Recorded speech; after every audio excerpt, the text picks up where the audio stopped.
காலையில எந்திரிச்ச உடனே நம்ம பண்ற முதல் விஷயம் என்னன்னா ஒரு காஃபி இல்லைன்னா டீயை போட்டு குடிக்கிறது தான். நம்ம மட்டும் இப்படி இல்லை, இந்த உலகத்தில் இருக்க நிறைய மக்கள் தங்களுடைய முதல் ஹேபிட்டாக காலையில் எந்திரிச்சோடனே செய்யறது என்னன்னா இந்த காஃபி போட்டு குடிக்கிறது தான். நம்ம இந்த வீடியோவில் என்ன பார்க்க போறோம்னா, இந்த காஃபி இருக்கு பார்த்தீங்களா, இதை மனிதர்கள் எப்போ முதல்ல குடிக்க ஆரம்பிச்சாங்க, இந்த காஃபியுடைய ஹிஸ்ட்ரி என்ன, இதை பற்றி தான் நம்ம இந்த வீடியோவில் பார்க்க போகிறோம். நான் கமலேஷ் சித்து. என் கூட சேர்ந்து நிறைய விஷயங்களை தெரிஞ்சுக்க என்னுடைய சேனலை சப்ஸ்கிரைப் பண்ணி வச்சுக்கோங்க. நம்ம இப்போ இந்த காஃபி பற்றி பார்க்கலாம்.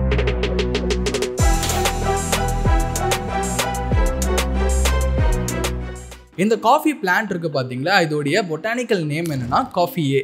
இது பார்த்தீங்கன்னா நேச்சுரலாக இந்த காஃபி பிளான்ட்டை எந்த விதமான விலங்குகளும் சாப்பிடாதான். மாறாக இந்த காஃபி பிளான்ட் பார்த்தீங்கன்னா இன்செக்ட்ஸை மட்டும்தான் அட்ராக்ட் பண்ணும் பாலினேஷனுக்காக. ஸோ இயற்கையாகவே இந்த ஒரு பிளான்ட்டை எந்த ஒரு விலங்குகளுமே சாப்பிடாம இருந்த காரணத்தினால நம்ம மனிதர்களுக்கும் பல்லாயிரம் வருஷமா இந்த காஃபி பிளான்ட்டை பற்றி தெரியாமே இருந்துச்சு. ஆனால் 850 காமன் இயரால ஒரு ஆடு என்ன பண்ணியிருக்கு பார்த்தீங்கன்னா, இந்த காஃபி பிளான்ட்டுடைய பழத்தை சாப்பிட்ருக்கு. அது சாப்பிட்ட உடனே அந்த ஆடு முன்னே இருந்ததை விட ரொம்பவே சுறுசுறுப்பாக இருந்திருக்கு, ரொம்பவே ஆக்டிவாக இருந்திருக்கு. இதை பார்த்து அந்த ஆடு மேய்ப்பாளர் என்ன பண்ணுறாருன்னா, அந்த காஃபி பிளான்ட்டுடைய அந்த பழத்தை எல்லா ஆடுகளுக்குமே கொடுக்குறாரு. கொடுத்தோடனே எல்லா ஆடுமே முன்பு இருந்ததை விட ரொம்ப சுறுசுறுப்பாக இருக்கிறத இவர் பார்க்குறாரு. உடனே இவர் என்ன பண்ணுறாருன்னா, அந்த காஃபி பிளான்ட் பறிச்ச அந்த பழத்தை இவர் சாப்பிட்றாரு.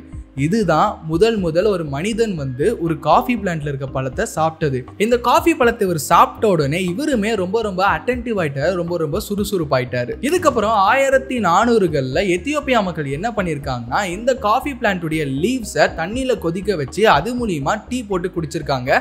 அண்ட் இந்த பழங்கள் இருக்கு பார்த்தீங்களா, இந்த காஃபி பிளான்ட்டுடைய பழங்கள், அதில் பட்டரை தடவி ஒரு ஸ்நாக்ஸ் மாதிரி சாப்பிட்ருக்காங்க.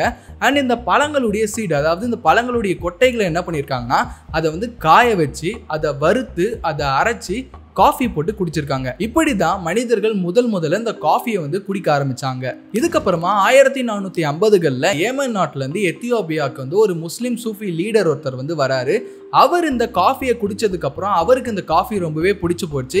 இதுக்கப்புறமா இந்த காஃபி அவர் ஏமனுக்கு எடுத்துட்டு போயிட்டு அங்க இருக்க தன்னுடைய ஃபாலோவர்ஸ் எல்லாருக்கிட்டையும் என்ன சொல்றாருன்னா, நம்மளுடைய மத வழிபாடப்ப நம்ம இந்த காஃபியை குடிப்போம், நம்ம இந்த காஃபியை அதிகமாக குடிக்க ஆரம்பிப்போம் அப்படின்னு சொல்லி ஏமன் நாட்டு மக்கள் கிட்ட சொல்றாரு. அண்ட் ஏமன் நாட்டு மக்களும் அந்த காஃபியை குடிக்க ஆரம்பிச்சதுக்கு அப்புறம் அவங்களுக்கும் இந்த காஃபியோட டேஸ்ட் பார்த்தீங்கன்னா ரொம்பவே பிடிச்சு போச்சு. அவங்களும் இந்த காஃபியை ரெகுலராகவே குடிக்க ஆரம்பிச்சாங்க. அண்ட் கொஞ்ச நாள் கழிச்சு இந்த காஃபி நல்லதா கெட்டதா, ஒரு முஸ்லீம் இந்த காஃபியை குடிக்கலாமா இல்லை குடிக்க கூடாதா அப்படின்னு சொல்லிட்டு அங்க இருந்த ரிலீஜியஸ் லீடர்ஸ் கிட்ட ஒரு கேள்வி உண்டாச்சு. அண்ட் இந்த கேள்வி அவங்க மெக்காக்கு எடுத்துட்டு போனாங்க. 1511ல் மெக்கால இருக்க ஒரு முஸ்லீம் கோர்ட்ல இந்த காஃபி மேல ஒரு கேஸே போட்டிருக்காங்க.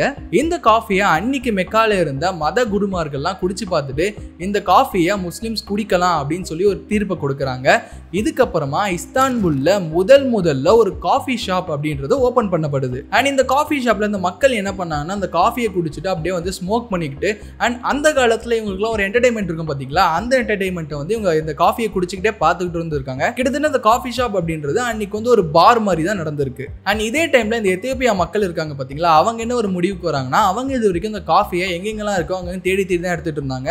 இப்ப ஏமன் நாடு இஸ்தான்புல் வரைக்கும் இந்த காஃபி நிறைய பேர் குடிக்க ஆரம்பிச்ச காரணத்தினால அவங்க என்ன பண்றாங்கன்னா, இந்த காஃபி இருக்கு பாத்தீங்களா, அதை பிளான்டேஷன் பண்றாங்க. அதாவது பயிரிட்டு அந்த காஃபியை அறுவடை செஞ்சு அதை விற்க ஆரம்பிக்கிறாங்க. எத்தியோப்பியால இருந்து ஒருத்தர் திருட்டுத்தனமா இந்த காஃபியை இந்தியாவுக்கு ஸ்மகிள் பண்ணி எடுத்துட்டு வந்திருக்காரு.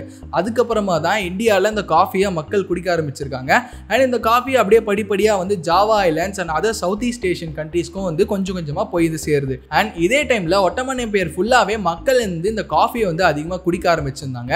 அண்ட் அவங்க கிட்ட இருந்து லண்டன், பாரிஸ், பிரான்ஸ் இந்த மாதிரியான இடங்களுக்கும் இந்த காஃபின்றது கொண்டு செல்லப்படுது. அண்ட் இந்த நாடுகள்லயும் இந்த காஃபி பயங்கரமான ஒரு வரவேற்பை பெறுது. இந்த காஃபியை குடிச்சவங்க எல்லாருக்குமே இந்த காஃபி கிட்டத்தட்ட ரொம்பவே பிடிச்சு போச்சு அப்படின்ற நிலைமைக்கு வரும்போது 1650களில் லண்டன்ல முதல் முறையா ஒரு காஃபி ஷாப் ஓபன் பண்றாங்க. அண்ட் அடுத்த 10 வருஷத்துல ஒரு காஃபி ஷாப் இருந்த இடத்துல நூற்றுக்கணக்கான காஃபி ஷாப்ஸ் வர ஆரம்பிக்குது.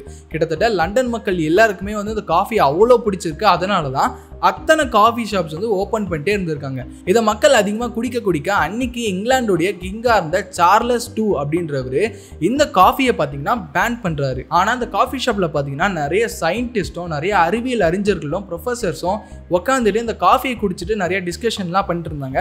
அதனால இங்கிலாந்துல பாத்தீங்கன்னா இந்த காஃபி ஷாப்ன்றது ஒரு இன்டெலெக்சுவல் பிளேஸ், அதாவது அறிவு சார்ந்து இயங்கக்கூடிய ஒரு இடமா பார்த்ததுனால மக்கள் பேன் பண்ணியும் அந்த காஃபியை வந்து அதிகமாக குடிக்கவே ஆரம்பிச்சிருந்தாங்க. அண்ட் இதெல்லாம் விட மிகப்பெரிய ஒரு காஃபி ரெவல்யூஷன் எப்போ நடந்துச்சுன்னா 1700ல பிரான்ஸ்ல இருக்கிற ஒரு காஃபி ஷாப் என்ன பண்ணுதுன்னா, எல்லாருமே இது வரைக்கும் காஃபியை வந்து ஒரு தூளை வந்து ஹாட் வாட்டர் கூட மிக்ஸ் பண்ணி குடிச்சிட்டு இருக்காங்க. நம்ம ஏதாவது ஒரு புதுமையாக ஏதாவது ஒரு பண்ணணும் அப்படின்றதுக்காக அவங்க என்ன பண்ணுறாங்கன்னா, இந்த காஃபியை வந்து பால் கூட மிக்ஸ் பண்ணுறாங்க, கூடவே சுகர் ஆட் பண்ணி இது மூணுத்தையும் மிக்ஸ் பண்ணி ஒரு காஃபியை வந்து அவங்க ரெடி பண்ணி மக்களுக்கு கொடுக்க ஆரம்பிக்கிறாங்க. இந்த காஃபி வந்து ரொம்பவே பிரான்ஸ் மக்களுக்கு பயங்கரமாக பிடிச்சி போகுது. அண்ட் அப்போ ஆரம்பிச்ச அந்த ப்ராக்டிஸ் தான் இன்னைக்கு நம்ம இந்தியாலேயே நம்ம பால் மிக்ஸ் பண்ணி தான் காஃபி வந்து நிறைய பேர் குடிச்சிட்டு இருக்கோம்.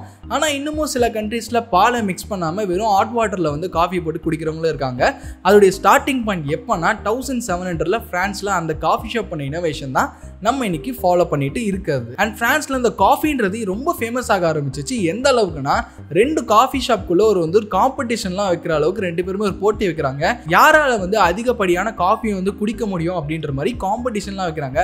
அந்த காம்படிஷன்ல 2 பேரும் ஒரு நாளைக்கு 50 கப் காஃபியை வந்து குடிச்சிருக்காங்களாம். அவ்வளோ காஃபி அங்கே மக்கள் குடிக்கிற அளவுக்கு அவ்வளோ ஃபேமஸாக இந்த காஃபி வந்து பிரான்ஸ்ல இருந்திருக்கு. அண்ட் இந்த காஃபி இவ்வளோ பிரபலமடையதை பார்த்துட்டு யூரோப்ல இருக்க எம்பையர்ஸ்லாம் என்ன பிளான் பண்றாங்கன்னா, இந்த காஃபி மூலியமா நம்ம நிறைய லாபத்தை சம்பாதிக்கணும் அப்படின்னு ஒரு டிசிஷன் எடுக்கிறாங்க.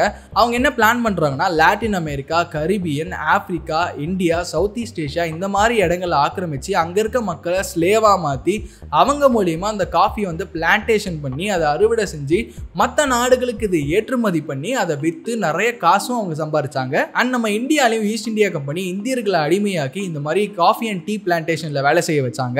அண்ட் உலகம் முழுக்க இந்த காஃபி அப்படின்றது பரவ ஆரம்பிச்சிச்சு. உலகத்துல இருக்க எல்லா மக்களுமே இந்த காஃபியை விரும்பி குடிக்க ஆரம்பிச்சாங்க அப்படின்றத நம்ம சொல்லணும். அண்ட் இதுக்கப்புறம் 1950களில் முதல் கமர்ஷியல் எக்ஸ்பிரஸோ மிஷினை வந்து ஒரு கம்பெனி தயாரிக்குது. அதாவது காஃபி இது வரைக்கும் நம்ம எல்லாருமே மனுஷங்க தான் போட்டுட்டு இருந்தாங்க, அதை போடுறதுக்குன்னு ஒரு மிஷினை வந்து 1950களில் வந்து கண்டுபிடிக்கிறாங்க. அண்ட் அந்த டைம்ல அமெரிக்காவில் எப்படி வந்து இந்த காஃபி எவ்வளோ வந்து பிரபலம் ஆயிடுச்சுன்னா, காஃபி குடிக்கிறதுக்காகவே ஒரு 10 நிமிஷம் பிரேக்கை அமெரிக்காவில் தான் முதல் அறிவுக்குமே படுத்துறாங்க. அண்ட் இதுக்கப்புறம் அந்த காலகட்டத்தில் கொஞ்சம் கொஞ்சமாக அந்த கொலோனியல் ரூல் அப்படின்றது முடிவுக்கு வந்து எல்லா கண்ட்ரீஸும் தனித்தனியாக இண்டிபெண்டன்ஸ் வாங்கி கண்ட்ரீஸ் வகையாக அந்த டீ அண்ட் காஃபி ப்ரொடக்ஷனை வந்து இன்க்ரீஸ் பண்ணி நம்ம இன்னைக்கு இருக்கிற இடத்துக்கு வந்து நின்றுருக்கோம். ஆனால் யோசிச்சு பாருங்களேன், ஒரு ஆடு தவறுதலாக சாப்பிட்ட ஒரு பழத்தினால எவ்வளோ தூரத்துக்கு நம்ம மனிதர்கள் இன்னைக்கு வந்து நின்றுருக்கோம் அப்படின்றத கேட்கும் போதே ஒரு பயங்கரமான வியப்பாக தான் இருக்கும். சரி, இன்னைக்கு இந்த காஃபியை எந்த நாடு வந்து அதிகமாக ப்ரொடியூஸ் பண்ணுது அப்படின்னு பார்த்தா பிரேசில் பார்த்தீங்கன்னா 268 மில்லியன் மெட்ரிக் டன்ஸ் ஆஃப் காஃபியை ஒரு வருஷமும் ப்ரொடியூஸ் பண்ணுது. அண்ட் இந்த காஃபியை எந்த நாடுகளில் இருக்க மக்கள் அதிகமாக குடிக்கிறாங்க அப்படின்னு பார்த்தா முதல் இடத்துல இருக்கிறது பார்த்தீங்கன்னா ஃபின்லாண்டில் இருக்க மக்கள் ஒரு நாளைக்கு 4 வாட்டியாச்சும் மினிமம் இந்த காஃபியை குடிக்கிறாங்களாம். ஒரு வருஷத்தில் பார்த்தீங்கன்னா ஒரு சராசரியான ஆள் பார்த்தீங்கன்னா 12 kgs ஆஃப் காஃபியை வந்து குடிக்கிறாராம். அண்ட் ஃபின்லாண்டில் பார்த்தீங்கன்னா அந்த காஃபி பிரேக் அப்படின்றது லீகலாக மேண்டேட் தான். அதாவது ஒருத்தருடைய உரிமை இந்த 10 நிமிஷம் காஃபி பிரேக் எடுக்கிறதுன்றது ஒருத்தருடைய உரிமை அப்படின்னு சொல்லிட்டு ஃபின்லாண்டில் இருக்குது. அண்ட் ஃபின்லாண்டுக்கு அப்புறமா எந்த கண்ட்ரி இருக்குன்னு பார்த்தீங்கன்னா நார்வேல பார்த்தீங்கன்னா ஒரு நாளைக்கு மினிமம் மக்கள் பார்த்தீங்கன்னா 3 வாட்டி வந்து காஃபி குடிப்பாங்களாம். ஒரு வருஷத்தில் 9.9 kgs ஆஃப் காஃபியை அவங்க குடிக்கிறாங்க. அண்ட் 3வது இடத்துல இருக்க கண்ட்ரி பார்த்தீங்கன்னா ஐஸ்லாண்டில் பார்த்தீங்கன்னா ஒரு வருஷத்தில் ஒரு தனி ஆள் வந்து 9 kgs ஆஃப் காஃபியை குடிக்கிறாரு. ஆக்சுவலி இந்த ஐஸ்லாண்ட் வந்து இந்த காஃபியை குடிக்கிறதுக்கான கதை வந்து ரொம்பவே டிஃப்ரெண்ட்டாக இருக்கும். ஏன்னா 1987 வரைக்கும் பியர் வந்து இந்த ஐஸ்லாண்டில் வந்து இல்லீகலாம். அது மட்டும் இல்லாமல் ஒயின் வந்து பயங்கர காஸ்ட்லியாக இருந்ததுனால அவங்க எல்லாருமே இந்த காஃபியை பியருக்கு பதிலாக குடிக்க ஆரம்பிச்சாங்களாம். சரி, இப்போ நம்ம இந்த காஃபியோட ஆரிஜின் பார்த்துட்டோம், காஃபி எங்கேருந்து ஆரம்பிச்சு எப்படி வந்திருக்கு அப்படின்றத பார்த்துட்டோம். இப்போ இன்னைக்கு நிலைமையில காஃபி யார் அதிகமாக தயாரிக்கிறா, காஃபி எந்தெந்த நாடுகள் அதிகமாக குடிக்குது அப்படின்றத பார்த்துட்டோம். இப்போ எதனால நம்ம மனிதர்கள் வந்து காஃபிக்கு இவ்வளோ அடிக்டாக இருக்கோம், நம்ம உடம்புக்குள்ளே போய் இந்த காஃபி அப்படி என்னதான் பண்ணுது அப்படின்றத நம்ம பார்ப்போம். ஆக்சுவலி இந்த காஃபியில் பார்த்தீங்கன்னா கெஃபைன் அப்படின்ட்டு ஒரு விஷயம் இருக்குது. நம்ம காஃபியை குடிச்சு முடிச்சதுக்கு அப்புறம் இந்த கெஃபைன் இருக்குது பார்த்தீங்களா, இது வந்து நம்மளுடைய சென்ட்ரல் நர்வஸ் சிஸ்டம், நம்மளுடைய மசில்ஸ், நம்மளுடைய ஹார்ட், இதில் போயிட்டு இந்த கெஃபைன் பார்த்தீங்கன்னா ஸ்டிமுலேட் பண்ணுது. அதாவது நம்மளுடைய சென்ட்ரல் நர்வஸ் சிஸ்டமில் பார்த்தீங்கன்னா அடினோசைன் அப்படின்ற ஒரு விஷயம் இருக்குது. இந்த அடினோசைன் தான் நம்மளுடைய டயர்ட்னஸ்க்கே காரணமா. இந்த கெஃபைன் என்ன பண்ணுன்னா இந்த அடினோசைனை போய் பிளாக் பண்ணுமா, நம்மளுடைய சென்ட்ரல் நர்வஸ் சிஸ்டம்க்கு என்டர் ஆகாமல். அதனால நம்ம பாடி வந்து எப்பவுமே டயர்ட் ஆகாமல் ஆக்டிவாக இருக்குது. இதுக்கு காரணம் இந்த கெஃபைன் தான். அண்ட் அதனால தான் மக்கள் வந்து ரொம்பவே அடிக்டிவாக அந்த காஃபியை குடிக்கிறதுக்கான காரணமும். இன்னைக்கு பார்த்தீங்கன்னா நமக்கு தலைவலிச்சா காஃபி இல்லை டீ குடிப்போம், நமக்கு வந்து ஏதாவது டென்ஷன் ஆச்சுன்னா போய் காஃபி இல்லை டீ குடிப்போம், காலைல எந்திரிச்சோன்னே காஃபி இல்லை டீ குடிப்போம். ஸோ நம்ம வந்து நம்மளுடைய எல்லா ஸ்ட்ரெஸ்ஃபுல்லான சுச்சுவேஷன்லையும் நம்ம இந்த காஃபி அண்ட் டீ குடிக்கிறது நமக்கு இதனால தான் ப்ராக்டிஸாக இருக்குது. ஏன்னா நம்மளுடைய டயர்ட்னஸை வந்து அதை வந்து கம்மியாக்கி நம்மளுக்கு வந்து டக்குன்னு ஒரு ஆக்டிவான ஒரு பூஸ்ட்னஸ் கொடுக்கறதுக்காக நம்ம காஃபி குடிக்க ஆரம்பிக்கிறோம். அண்ட் இந்த காஃபி குடிக்கிறதுனால நமக்கு சில ஹெல்த் பெனிஃபிட்ஸும் இருக்குது. இந்த காஃபி நம்ம அதிகமாக குடிக்கிறதுனால டைப் 2 டயபெட்டிஸ் இருக்குது பார்த்தீங்களா, அது வர்றதுக்கான சான்சஸ் வந்து கம்மியாக இருக்குது அப்படின்னு சொல்கிறாங்க.